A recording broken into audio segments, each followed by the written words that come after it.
د پاکستاني پوځي رژیم پر وړاندې د افغان ولسونو کرکه وروسته له هغې زیاته شوه چې څو میاشتې مخکې یې پر افغان پلازمینه کابل او بېلابېلو ولایتونو کې پر فرضي کرښې هوایي بریدونه وکړل. د لالپورې ولسوالۍ قومي مخورو د ولسي ناستې پر مهال وویل د پاکستان عام ولس سره هیڅ ډول ستونزه نه لري.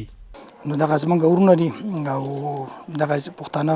د اوبو حیثیت لري، اوبه په ډنګ نه بیلیږي او هیڅ قسم مشکل موږ د عوامو سره نه زمونږ ورونه دي او موږ ورته لبیک کوو که په پاکستان کې د هغوی ژوند سخت شي موږ کولی شو چې دغه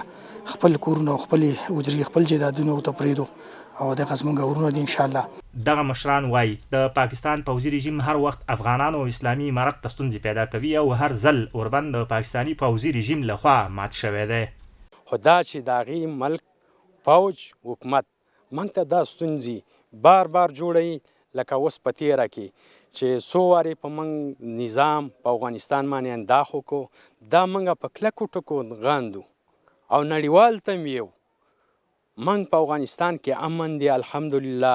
داسې امن دی چې هیچا ته هم کوم خطر او خوف نشته دی. دا امن سره په ټوله په دې مشرقي او اسیا کې هم نشته دی. دوی همدارنګه وویل پاکستان دې د خپلو غلطو پالیسیو او کورنیو ستونزو پړه پر افغانانو نه ورچوي. دا د پاکستان خپل ستونزې دي، دا بالکل د افغانستان پورې مربوط نه دي او نه افغانستان په دې کې لاس لري. دا د پاکستان خپل کار دی، دې کې افغانان نشته، دې کې دغه خپل کورنۍ مسلې دي، خپل کورنۍ مسله دي په خپل حل کې، دا د چا پورې نه تړي، خپل کورنۍ مسله د چا پورې نه تړي. دوی دغه رازیاته کړه چې پاکستاني پوځي رژیم د خپلو غلطیو زور اوس په دغه هیواد کې له افغان کډوالو وباسي، په بېلابېلو پلمو یې ځوروي او د کډوالۍ له نړیوالو اصولو خلاف یې په زور له پاکستانه راوباسي.